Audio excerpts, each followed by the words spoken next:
पूज्य स्वामी जी के सानिध्य में पतंजलि योग पीठ हरिद्वार में 9 दिसंबर से शुरू हुए मोटापा एवं मधुमेह के रोगियों के लिए आयोजित चिकित्सा शिविर में शिविरार्थियों में एलोपैथी की दवाइयों के बिना 2 दिन के योग से ही आश्चर्यजनक परिणाम सामने आए हैं।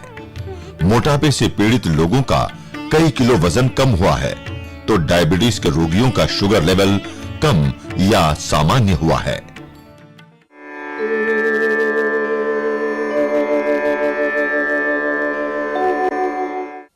पतंजलि योग पीठ में चल रहे इस आवासीय शिविर को लेकर के काफी उत्सुकता है, जिज्ञासा है।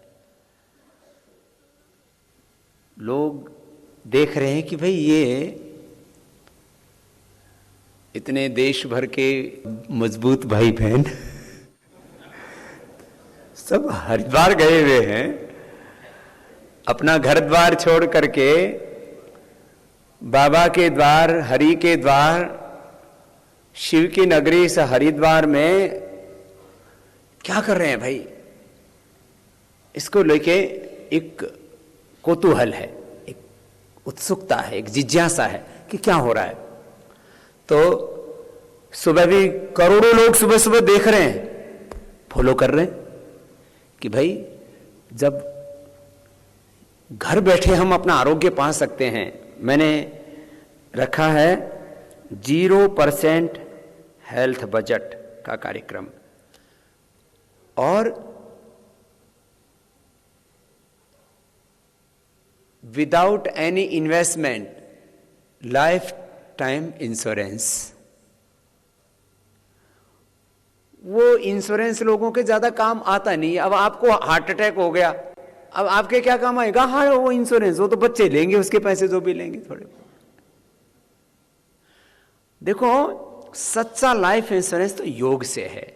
तो अब मैं कुछ बातें पूछता हूं, उसके बाद जिससे कि लोगों में जो उत्सुकता है उनको जो है हौसला मिले, उनको भी योग के बारे में एक और समझ बढ़े। और दूसरा फिर कुछ बातें कह करके फिर आज मैं आपको आरोग्य के 12 सूत्र देने वाला हूं, और इन बातों को फिर आप सब जगह फैलाना। ये health education free to all. दुनिया के ज्ञात इतिहास में जितना health awareness, health education, yoga education के साथ साथ भारतीय धर्म, दर्शन, अध्यात्म, संस्कृति, योग के साथ आयुर्वेद, स्वदेशी का, ऋषि ज्ञान परंपरा का जितना प्रचार पतंजलि योग पीठ की ओर से हुआ है उतना कहीं से नहीं हुआ है। करोड़ों लोगों तक हेल्थ एजुकेशन पहुंचाना यह छोटा काम नहीं है। अब इस बारे में आज हमारा तीसरा दिन है। 2 दिन के परिणाम हम सुबह आपके देखते हैं। फिर कुछ लोग, मैंने कहा कि सुबह सुबह ही वेट करना चाहिए, वो राइट वेट होता है। दिन में नाश्ता करके, दोपहर का, शाम का खाना करके जो वेट आता है उसमें 1 किलो करीब प्लस हो जाता है, करीब करीब, क्योंकि दिन भर हम खाते हैं, फिर वो मलमूत्र आदि के द्वारा निकल करके अगले दिन फिर जो आपका नेचुरल वेट है वो आ जाता है। इसलिए वेट खाली पेट ही करना चाहिए। इसलिए वेट का रिजल्ट 2 दिन का हम पूछते हैं, अगले दिन फिर सुबह वेट कराते हैं, वो फिर आपका ओरिजिनल वेट होता है। पूरे दिन भर खाने पीने के बाद फिर जो पूरा बॉडी का मेटाबॉलिज्म सेट होता है उसके बाद जो वेट रिड्यूस होता है उसको हम एक्चुअल वेट कम होना बोलते हैं। तो आज वाला ऐड मत करना। किसी ने सुबह शिविर के बाद जो वेट किया है वो नहीं, वो कल ऐड करेंगे। 2 दिन में एवरेज 1 किलो, 2 किलो से ज्यादा कम हुआ उनका बाद में पूछेंगे। 2 दिन में जिनका 2 किलो तक वेट कम हुआ, दोनों हाथ उठाना। 2 दिन में 2 किलो, जरा हाथ हिलाइए। अब जो हाथ नहीं हिला रहे हैं वो इनके लिए ताली बजाइए, हिलाते रहिए आप लोग। ये तो पूरा देश देख रहा है ना, पूरी दुनिया देख रही है। दुनिया के करीब 250 देश आस्था के माध्यम से कार्यक्रम पूरी दुनिया में देखते हैं। चलिए नीचे कर लीजिए। अब इतने लोगों को मैं खड़ो उठाऊं और बैठाऊं तो ज्यादा वक्त लग जाएगा। जिनका 2 किलो से कम हुआ, किसी का आधा किलो, किसी का 1 किलो, किसी का 1.5 किलो, तो मैं 1 किलो से 2 किलो के बीच जिनका कम हुआ है वो हाथ उठाना। 1 किलो से 2 किलो, 1 से 2 के बीच में भी 1, 1.5, 2, ये भी अच्छा एवरेज है, कोई कम नहीं है। 2 दिन में 1 से 1.5 के बीच में, 1 से 2 के बीच में जिनका 1 किलो से कम हुआ वो हाथ उठाओ। 1 किलो से कम में गिने चुने रह गए, इनका भी एक बार हौसला बढ़ाओ, तुम्हारा भी अब कम होगा। एक बार जब ये शुरू हो जाता है ना तो फिर कभी कभी जो है इसमें 1-1, 2-2 किलो भी बस शुरू हो गया ना पिघलना, तो फिर फैट मेल्ट होना शुरू हो गया है। खैर, ये तो ये हो गया। अब जिनका बिल्कुल ही कम नहीं हुआ वो हाथ उठाओ, और जिनका कम करना नहीं था, इसमें अंडरवेट मत उठाना, जिनका कम नहीं हुआ ऐसे 5-7 ही हैं, ज्यादा नहीं है, चलो नीचे कर लो। अब जिनका 2 किलो से 3 किलो के बीच वेट कम हुआ वो हाथ उठाओ। 2 से 3, 2 से 3 वाले खड़े हो जाओ जरा। ये तो 2 किलो से ज्यादा, 2 से 3 किलो के बीच, 2, 2.5, 3, इसमें 3 वाले हाथ ही लाना, बाकी 2.5 वाले बच गए, 3 वाले ज्यादा हैं, तो जरा इनका भी अभिनंदन हो जाए। खड़े रहिए थोड़ी देर, पूरी दुनिया, पूरा देश और आपके घर वाले देख लेंगे, वो भी बड़े खुश होंगे कि हमने जिनको भेजा था वो कुछ मेहनत कर रहे हैं। वैसे तो तुमसे फोन पर भी पूछते होंगे क्या हुआ ये खाने पीने को भी कुछ मिल रहा है? आज तो थोड़े संतुष्ट हैं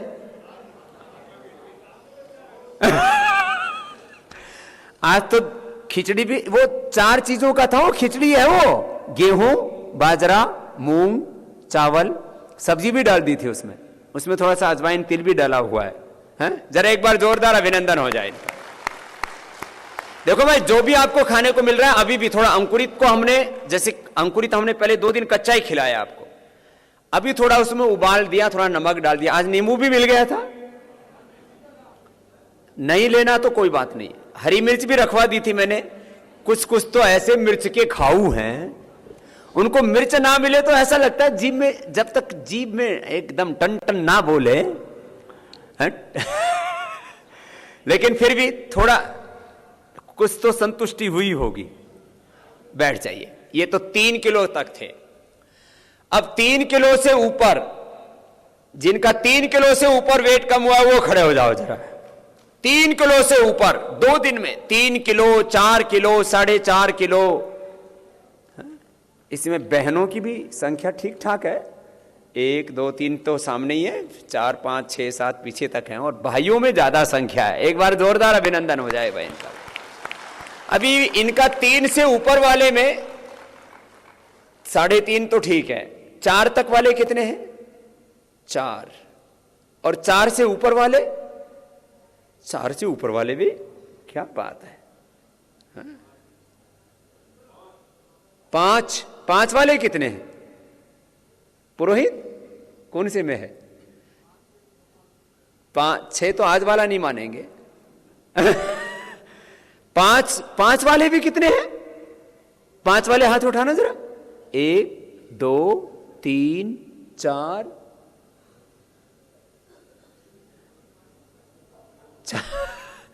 बैठ जाइए। बहुत अभिनंदन है।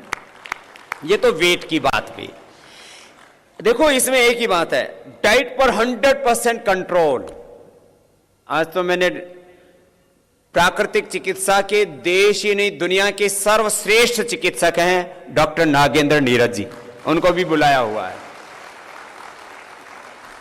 और ये आपको कल और परसों 3-3 घंटा पंच महाभूत चिकित्सा और आहार चिकित्सा और उपवास के बारे में भी बताएंगे। और उपवास के बारे में जब आप सुनेंगे ना, तो जो जिसने जिंदगी में कभी भी उपवास नहीं किया वो भी जरूर उपवास करेगा, इतनी महिमा है उसकी। कुछ लोग सोचते हैं उपवास करने से देवी देवता भगवान प्रसन्न हो जाएंगे। अरे वो बाद की बात है। तुम्हारा शरीर, तुम्हारा मन, तुम्हारी आत्मा प्रसन्न हो जाएगी, इसके बारे में बताएंगे आपको। अब मैं बात आपसे अगली पूछ रहा हूं, जिन लोगों का बीपी कंट्रोल आ गया और दवाइयां बंद हो गई हैं, वो खड़े हो जाओ। बहनों में भी भाइयों में बहुत बड़ी बात है ये। ब्लड प्रेशर की दवाइयां बंद हो गई हैं और बीपी कंट्रोल आ गया है। अब कंट्रोल का मतलब 90 और 120, 130, 40 तक भी कंट्रोल ही है, कोई दिक्कत नहीं। 120 से 140 के बीच, और नीचे वाला 80 से 90 के बीच है, और दवाइयां नहीं लेनी पड़ रही है।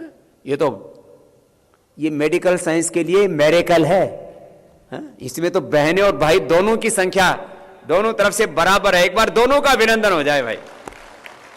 2 दिन में ब्लड प्रेशर की दवाइयां बंद और बीपी कंट्रोल। ये योग की मेहरबानी है। मैं तो अभी खड़े रहिए। इसमें मैं भी कुछ पूछूंगा ना, ऐसे एकदम मत बैठो। तो बहुत बड़ा इतिहास बनाया आपने। इसमें जिनको जेनेटिक बीपी था वो हाथ उठाओ। माता पिता, माता से या पिता से या दोनों से, जिनको जेनेटिक बीपी था वो हाथ उठाइए। जिनको जेनेटिक बीपी था और बंद होगी दवाइयां, 1 2 3 4 तो बहनें हैं, 1 2 भाई हैं। जेनेटिक बीपी ये भी ठीक होता है बहुत। और किसी का बहुत ज्यादा क्रिटिकल था कि 150 200 तो नहीं पहुंचता था, चलिए 180 पहुंच जाता था, 150 पहुंच जाता, 170, 160 पहुंच जाता था। बहुत अच्छा, बैठ जाइए। लीवर के लिए, मोटापा के लिए ये गिलोय और चिरायता, ये तो अमृत हैं धरती के, कड़वी चीजें। चिरायता जाने से पहले दिलवा देंगे। 100% आपको असली चिरायता दिलाएंगे। असली चिरायता का मैंने कहा ना 500 से 1000 के बीच रेट होता है, और जो नकली चिरायता होता है उसको कालमेघ बोलते हैं, वो 40 रुपए होता है। ये अंतर होता है। ये हिमालय क्षेत्र में होते हैं, हिमालय और नेपाल में। एक बार इनका जोरदार अभिनंदन हो जाए भाई। इन्होंने तो हिम्मत करके शुगर को कंट्रोल कर लिया है। बैठ जाइए। अब जिनकी अभी पूरी कंट्रोल नहीं है वो भी हाथ हिलाइए जरा। जिनकी कंट्रोल अभी नहीं आई है, अभी पूरी कंट्रोल नहीं आई है, ये भी अच्छी संख्या है, आ जाएगी, है ना? कोई नहीं, आ जाएगा। चिंता मत करो, आ जाएगा। उसका भी उपाय बताऊंगा अभी। बैठो। तो अभी कुछ का कंट्रोल नहीं आया है, मुझे पता है, इसलिए मैं कह रहा हूं चिंता मत करो। ये तो मैंने वेट, बीपी, शुगर का पूछा। कब्ज कितनों की दूर हो गई? कब्ज पहले कॉन्स्टिपेशन रहता था, पेट पूरा साफ नहीं होता था, पेट बढ़िया साफ होने लग गया। जरा हाथ हिलाइए कब्ज वाले। और कितनों को अभी कब्ज है? जाने के बाद पता लगेगा, उसका भी बताऊंगा। नीचे कर लो, देखो कब्ज नहीं रहनी चाहिए। उसके लिए आपको बहुत धीरे धीरे चबा चबा के भोजन करना पड़ेगा। ये थोड़ा ध्यान रखना पड़ेगा। इतना चबाइए कि चबाते चबाते लिक्विड हो जाए। देखो, आदत को चेंज करना दुनिया का सबसे कठिन काम है, दुनिया का सबसे कठिन काम। The biggest challenge of our life वो है स्वभाव में परिवर्तन, अभ्यासों में, आदतों में परिवर्तन। हम कोशिश करते हैं धीरे धीरे खाएं, लेकिन पता नहीं कब नीचे उतर जाता है। वो मुंह में डाला और फिर बस नीचे, मुंह में डाला नीचे। इतना पपीते को भी चबाओ तो मुंह में करीब 1 मिनट उसको घोलना चाहिए। उसमें लार, सलाइवा जब तक नहीं मिलेगा तब तक कब्ज दूर नहीं होगा, गैस दूर नहीं होगा, एसिडिटी दूर नहीं होगी। आपको पपीता, सेव, अमरूद ये सब दे रहे हैं, वाटरमेलन, उसको तो खैर ज़्यादा चबाने की जरूरत नहीं पड़ती, मुंह में जाने के बाद पानी हो जाता है। लेकिन खैर, अब चलिए, ये तो मैंने कुछ पूछा, ये तो कुछ बीमारियों का था ना। आज आपको अब कुछ बता रहे हैं। आरोग्य के 12 सूत्रों में सबसे पहला, एक तो अभी नोट भी करते रहिए और आप अपना भस्त्रिका, कपालभाति भी करते रहिए, है ना।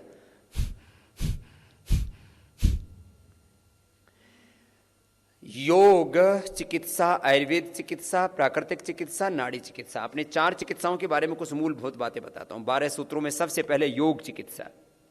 योग में 2 चीजें बहुत महत्वपूर्ण हैं, एक मेथड दूसरा टाइमिंग। विधि यदि ठीक नहीं होगी तो आपको लाभ पूरा नहीं होगा। जैसे भस्त्रिका की ये विधि है तो यही विधि होनी चाहिए आपकी।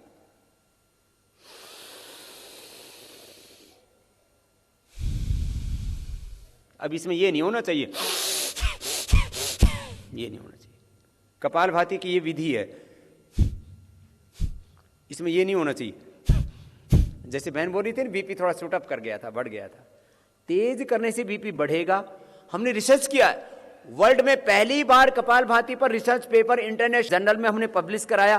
पहले लोग बोलते थे कपालभाति करने से बीपी बढ़ता है, अब कहते हैं कि कपालभाति करने से बीपी ठीक होता है। 1 second 1 stroke, medium force, medium speed. ये उसका राइट मेथड, राइट टाइमिंग। हाँ, जो स्वस्थ है वो जो जोर से फास्ट भी कराते हैं। हम तो ध्यान के लिए, कुंडलिनी जागरण के लिए बहुत फास्ट भी कराते हैं।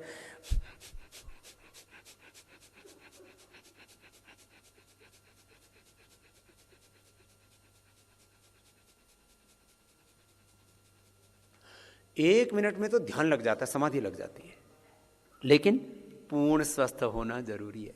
लेकिन वो नहीं करना आपको। विधि, मेथड एंड टाइमिंग। प्राणायाम का टाइमिंग है 5 मिनट से लेकर के 1 घंटा। Bhastrika minimum 5 minute, kapalbhati 15 minute minimum, असाध्य रोगों में आधा घंटा, SLE, MS, autoimmune disease, cancer, degeneration in bones, हड्डियां खिस गई हैं, दांत के अंदर हड्डी खत्म हो गई है, कैविटी आ गई है, जो भी कार्टिलेज घिस गए, हड्डियां घिस गई, ऑस्टोपेनिया, ऑस्टोपोरोसिस 100% ठीक होता है। ऑस्टोपेनिया, ऑस्टोपोरोसिस पूरी वर्ल्ड में कोई इसकी दवाई नहीं है। लेकिन टाइमिंग 5 मिनट मिनिमम, 1 घंटा मैक्सिमम, ये टाइमिंग है। कपालभाति, अनुलोम विलोम ही 1-1 घंटे तक जाते हैं, बाकी तो 5 से 10 मिनट पर रह जाते हैं। ये प्राणायाम का टाइमिंग है डिजीज के हिसाब से। इनक्यूरेबल डिजीज, जब कह दिया ना कि इसका कोई इलाज नहीं है, तो उसका इलाज है कपालभाति, अनुलोम विलोम। ये आधे घंटे से शुरू करके 1 घंटे तक ले जाते हैं। कपालभाति 2 बार से ज्यादा नहीं कराते, अनुलोम विलोम 3 बार भी करवा देते हैं, SLE, MS, ऑटोइम्यून डिजीज और कैंसर में। और मैं यहां पर बैठा हूं, पूरी गारंटी के साथ कहता हूं। और मैंने जो मैं आपको योग के लाभ बताता हूं, किताबों से पढ़ के नहीं बता रहा हूं, इसकी पूरी मेरे पास एविडेंस है। जिनको ब्लड कैंसर था, ब्लड कैंसर 3 महीने में, छोटे बच्चे से लेकर के, आपने देखा होगा, मैं गुजरात में था, एक रुद्राक्ष बेटे का, आपने ब्रह्मखेड़ में, ब्रह्मखेड़ एक जगह का नाम है गुजरात में, वो लड़का 3 महीने में, मेरे पास कितने पेशेंट हैं, 3 महीने में ब्लड कैंसर ठीक हो जाता है। मैक्सिमम टाइम लगता है 9 महीने का किसी भी बीमारी के लिए। 3 मतलब ऐसे तो लाभ तो पहले ही दिन से होना शुरू हो जाता है। पूरा क्योर होने में ये बॉडी का साइकिल है। बॉडी का साइकिल क्या है? बॉडी का साइकिल है, कोई भी चीज शुरू तो फर्स्ट एक क्षण में होती है। 9 महीने में कोई भी चीज अच्छी या बुरी होती है। कंप्लीट जो साइकिल है बॉडी का 9 महीने में पूरा होता है। तो 9 महीने में आप कैंसर को, SLE को, ऑटोइम्यून डिजीज को, डायबिटीज को, हाइपरटेंशन को, कितनी भयंकर बीमारी आपको 9 महीने में आप हेपेटाइटिस को, कोलाइटिस को, सोराइसिस को, अर्थराइटिस को 100% ठीक कर सकते हो। 9 महीना मैक्सिमम टाइम। ये बॉडी का साइकिल मैंने आपको बता दिया है। खैर, अब मैं इसकी तो पूरी बात आपको बताता ही हूं योग के समय पूरा, लेकिन विधि और समय, इन 2 के ऊपर बहुत ज्यादा ध्यान देना है। मेथड एंड टाइमिंग, ये तो बताया प्राणायाम के बारे में। अब व्यायाम और आसन का टाइमिंग 1 से 5 मिनट। कोई भी एक्सरसाइज को, कोई भी आसन को 1 से 5 मिनट, जैसे मंडू का आसन कर रहे हैं डायबिटीज वाले, मंडू का आसन, शशकासन, योग मुद्रासन, वक्रासन, अर्धमत्स्येंद्रासन, और एक और बताया था मैंने डायबिटीज वालों के लिए। और वेट वालों के लिए, वेट वाले तो थोड़ा मुश्किल हो जाएगा, लेकिन जिनको टाइप 1 डायबिटीज है, ये उत्थित पद्मासन। पद्मासन में मैंने दिखाया था ना 1 मिनट उठ करके, देखा था ना सबने, ये वाला 1 मिनट से शुरू करके 5 मिनट यदि कोई इसको कर लेगा ना, 100 साल तक उसकी जठराग्नि ठीक रहेगी, अग्न्याशय ठीक रहेगा। अग्नि तो इतनी बढ़ जाती है, 3 मिनट करने के बाद तो आपके ऐसे आग लगती है पूरे शरीर में। आप करके देख लो, कंपन होने लगता है और पूरे शरीर में। ये बड़ा जबरदस्त है। ये एक कोई महात्मा करते थे, वो कोई आसन नहीं करते, खाली एक ही आसन करते हैं, ये 3 मिनट खाली कंटिन्यू, जो मैंने आपको 1 मिनट करके दिखाया था ना। 1 मिनट में भी कांपने लगते हो।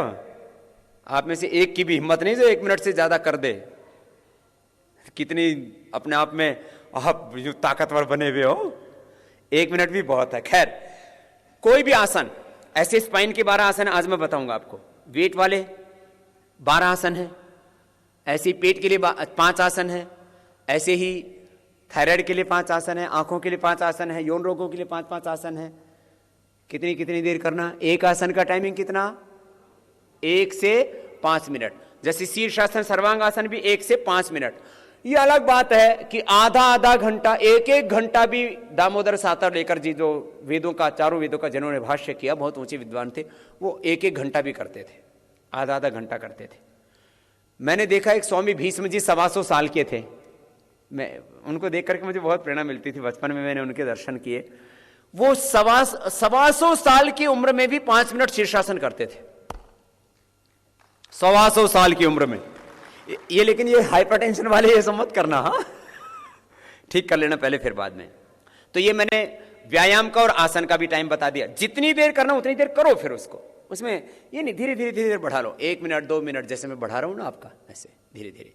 खैर, ये टाइमिंग बता दिया इसका। ध्यान का टाइमिंग 5 मिनट से शुरू करके 1 घंटा तक बहुत होता है, ऐसे धीरे धीरे टाइमिंग। दूसरी बात आयुर्वेद की। योग में एक बात और जोड़ देता हूं मैं, 3 चीजें हमेशा बोलता हूं: संतुलित, संपूर्ण, सात्विक योग। संतुलित, संपूर्ण, सात्विक आहार, ये सब चीजें जुड़ेंगी इसके साथ, आगे बातें आएंगी। अब आयुर्वेद में आते हैं। योग की और बहुत सी बातें आगे बताएंगे। आयुर्वेद में एक तो होती है जड़ी बूटियां, जो 100% निर्दोष हैं। हाँ, कुछ जड़ी बूटियां बड़ी टॉक्सिक भी होती हैं। अब जैसे कुचला है, जैसे वत्सनाभ है, जैसे पुनर्नवा है, वो ज्यादा होने पर, ऐसे तो लीवर को ठीक करता है वो, हेपेटाइटिस बी की, जिसकी पूरी दुनिया में क्योर नहीं, उसकी दवाई है। कुछ औषधियां ज्यादा मात्रा में ली जाए तो टॉक्सिक हो जाती है। फिर ऐसी पुष्कर मूल है, इसकी पहचान होनी चाहिए। ऐसे नहीं कि कुछ भी लेकर के खा लिया। एक आदमी हिमालय में गया, उसने एक जड़ी बूटी उठाई, मुंह में डाली, सारे दांत बाहर। वो दांत बाहर निकालने की दवाई थी, मुंह में डाली, सारे दांत बाहर। एक दूसरे ने क्या हुआ, उसके दांत हिल रहे थे, उसने एक मुंह में जड़ी बूटी डाली, सारे दांत जो हिल रहे थे एकदम से सेट हो गए। जड़ी बूटियों को ऐसे खेल खेल में नहीं प्रयोग करना चाहिए। जड़ी बूटियों पर दुनिया में सबसे बड़ा कार्य किसी महापुरुष ने किया है तो वो श्रद्धेय आचार्य बालकृष्ण जी ने। 40,000 से ज्यादा जड़ी बूटियां। आप उनका फेसबुक फॉलो किया करो, 20 लाख से ज्यादा उसके फॉलोवर्स हैं, और उनका फेसबुक ट्विटर आप लोग फॉलो किया करो, उसमें जानकारी मिलती रहेगी। सबसे अच्छी श्रेष्ठ चिकित्सा है जड़ी बूटियों की। लेकिन इसमें कुछ जड़ी बूटियां टॉक्सिक होती हैं, माने वो उनकी मात्रा बड़ी महत्वपूर्ण होती है। अब देखो, किसी को कितना ही भयंकर दर्द हो, सुरंजान खाओ, सुरंजान से दर्द एकदम ठीक होता है, लेकिन ज्यादा मात्रा में ली हुई टॉक्सिक होती है। मेथी बहुत अच्छी होती है, लेकिन वो भी ज्यादा मात्रा में ली हुई और बहुत ज्यादा लंबे समय तक ली हुई टॉक्सिक होती है। तो चीजों को समझना पड़ेगा आपको थोड़ा, इसलिए कहते हैं कि इसके बारे में थोड़ी जानकारी आपको और अपडेट करेंगे। तो जड़ी बूटियां सबसे अच्छी, रस रसायन कभी कभी प्रयोग करने चाहिए। वटियां, हमने तो लगभग 99% हैवी मेटल्स अपने औषधियों में नहीं डाले। हमने मुक्तावटी है, मधुनाशिनी मुक्तावटी है, हृदयामृत है, मेधावटी है, इनमें हमने हैवी मेटल डाले ही नहीं, क्योंकि हैवी मेटल्स आदमी चारों तरफ पोल्यूशन बहुत हो गया ना, तो इसलिए पहले तो लोग, शरीर में जरूरत होती है, शरीर में लेड भी होता है, शरीर के अंदर जो है सारी आयरन भी होता है, सब कुछ होता है शरीर में, लेकिन वो उसकी मात्रा ठीक होनी चाहिए। वटियां, चूर्ण, अवलेह, तेल, पाक, परपटी, गुग्गुल, रस रसायन, भस्म आदि, ये सारी चीजें आपको उपलब्ध कराते हैं, घृत आदि। इसकी चिकित्सा आपको पतंजलि योगपीठ, पतंजलि चिकित्सालयों से मिलती है। प्राकृतिक चिकित्सा, उसके मैंने कहा प्रामाणिक पुरुष जिन्होंने करीब 40 साल हो गए, बहुत लंबा एक्सपीरियंस होता है, और 40 साल में कई लाख लोगों को नया जीवन दिया, लाखों लोगों को डॉक्टर नीरज जी ने। और नेचुरोपैथ के ऊपर कितनी पुस्तकें होंगी डॉक्टर साहब? 25 पुस्तकें, और पूरे साइंटिफिक अप्रोच के साथ, साइंटिफिक रिसर्च के साथ, जो पूरी दुनिया के अंदर जो है पंच महाभूतों के ऊपर, आहार के ऊपर, पंच महाभूत और आहार ये इनके सबसे बड़े सब्जेक्ट है। 2 दिन में आपको भी ये नेचुरोपैथी का डॉक्टर बना के भेज देंगे। बहुत बड़ी चीज है प्राकृतिक चिकित्सा। मिट्टी, पानी, हवा है, मिट्टी है, पानी है, हवा है, सूर्य है, इनसे आप इलाज करते हैं। आहार, विहार, विचार, इसके ऊपर विशेष ध्यान देते हैं, जो नेचर ने हमें दिया है उससे। फिर उपवास और जो है उसमें षटकर्म भी उसी में। योग और प्राकृतिक चिकित्सा तो एक दूसरे के साथ जुड़े, आयुर्वेद ये तो एक दूसरे के साथ क्लोज है।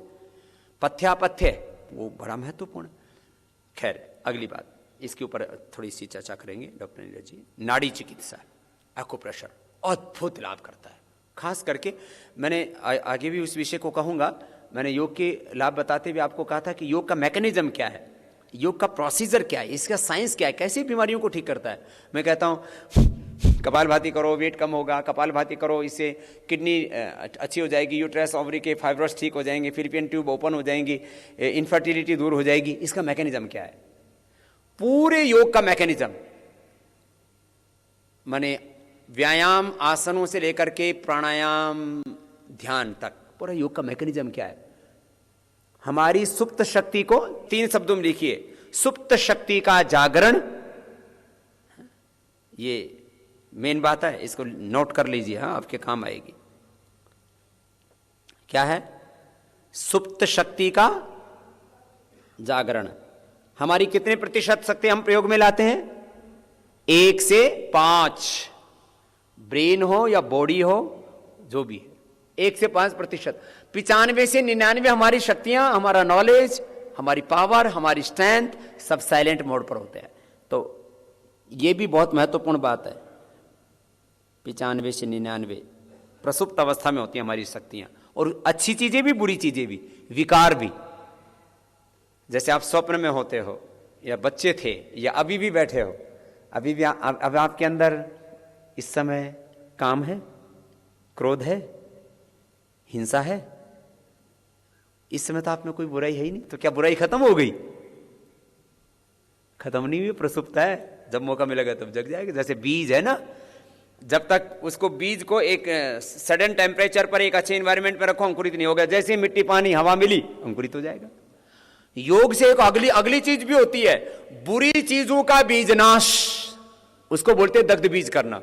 और अच्छी चीजों को, 2 चीजें एक साथ होती हैं, बुरी चीजों का दग्ध बीज करना, उसको कहते हैं निर्बीज समाधि, और अच्छी चीजों का जागरण। ये है सुप्त शक्तियों का जागरण और बुरी शक्तियों का बीजनाश, निर्बीज करना, दग्ध बीज करना। ये योग की प्रक्रिया है।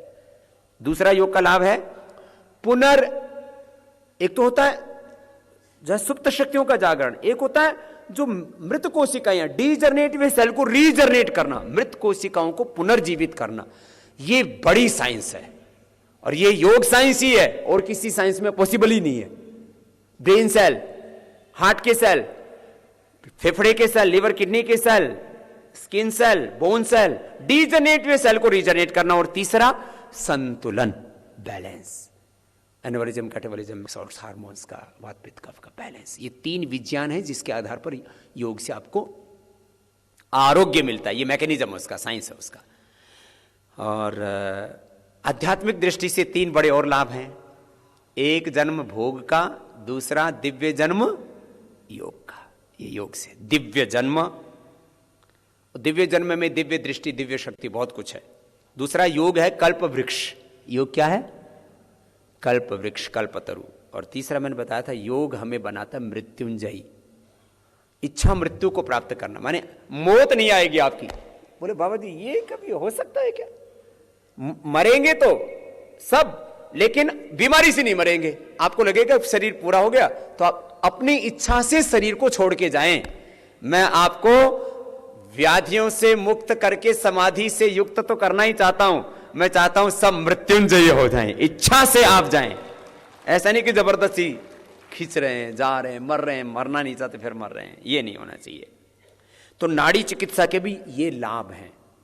एक्यूप्रेशर से हमारी सुप्त शक्तियां जागृत होती हैं, डीजनरेट में सेल रीजनरेट होते हैं। ये खास करके हार्ट में, थायराइड में, फेफड़ों में, किडनी में, लीवर में, जहां एनर्जी हमारी वीक हो जाती है ना, उसको ठीक करता। तो नाड़ी चिकित्सा, इसको मैं कह रहा हूं 4 चिकित्साएं तो ये।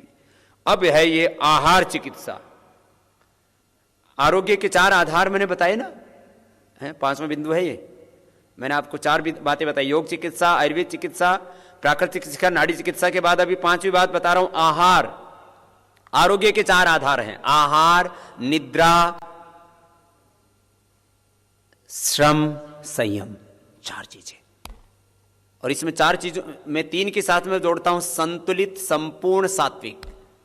आहार, संपूर्ण संतुलित सात्विक निद्रा, संपूर्ण संतुलित सात्विक श्रम, और फिर चौथी चीज है संयम।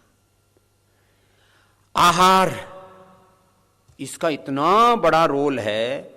जैसे मैंने मोटे मोटे भाई बहनों से कहा कि आप भोजन मत कीजिए ज्यादा, बस थोड़ा बहुत ले लीजिए, न्यूट्रिएंट्स, माइक्रो न्यूट्रिएंट्स, नहीं तो फिर उससे कमजोरी आ जाती है ज्यादा। हार्मलेस वेट लॉस होना चाहिए। एक्सेस फैट मेल्ट होकर के फैट फूड में कन्वर्ट हो जाता है, और आपको मैंने करके दिखाया है। 2 दिन में 2 किलो से लेके 5 किलो तक वजन घटाया आपका। ये क्या हो रहा है? ये फैट जा कहां रहा है? 1 किलो मांस आप इस कमरे में डाल दो, यहां एक नहीं बैठेगा, सब उठ के भाग जाएंगे, इतना उसमें से सड़ांध आएगी, दुर्गंध आएगी। और यहां तो कई सौ किलो वेट मैंने कम कर दिया, और मैंने कहा पूरे देश के लोग मेरा जो मैं कहता हूं वो करना फॉलो कर दें, और जो मैं कहता हूं वो खाएं, और जैसे मैं कहता हूं वैसे जिए, तो मैं 7 दिन में 100 करोड़ किलो देश का और वजन कम कर सकता हूं। इतना योग में चमत्कार है घर बैठे। थोड़ा सा खाने पर तो कंट्रोल करना पड़ेगा। देखो भीतर यदि आपका इनपुट ठीक नहीं है, मैंने इधर से घटाया, आपने उधर से बढ़ा दिया, बराबर कर दिया। मैंने आपका नमक बंद किया था, मीठा, मैदा, 3 ये व्हाइट पॉइजन है आहार में, है ना। ये 3 जहर, इनसे तो बचना पड़ेगा। और रित भूख, हित भूख, मित भूख, धीरे धीरे खाना, कम खाना। नेचुरोपैथ में एक बात बार बार सिखाई जाती है, दांतों का काम आंतों से मत लीजिए। भगवान ने दांत मुंह में लगाए हैं, आंतों में नहीं लगाए। ये भीतर कोई चक्की नहीं लगा रखी है कि ऐसे इसको ऐसे राउंड राउंड राउंड करके ग्राइंडिंग कर देगा, ऐसा कुछ नहीं है। ये तो जो जाएगा सीधा सीधा जाता है, उसमें से डाइजेस्ट हो जाता है, तो उसमें से nutrients, micro nutrients, calcium, vitamin, minerals, ये सब खींच लेता है अपने आंतें, छोटी आंत, बड़ी आंत, और फिर उस शरीर को मिल जाता है। नहीं तो ऊपर से खाया, खाना पैखाने में निकल जाता है। यही हो ज्यादातर हो रहा है, खाना पैखाने में निकल रहा है। सब कुछ खा के भी बोलते बाबा जी कमजोरी है, कैल्शियम कम है, विटामिन कम है, न्यूट्रिएंट्स कम है, विटामिन B12 कम है, विटामिन D कम है, ये मिनरल्स कम है। अरे भाई ये डेफिशिएंसी, वो डेफिशिएंसी, इतना माल खा रहे हैं और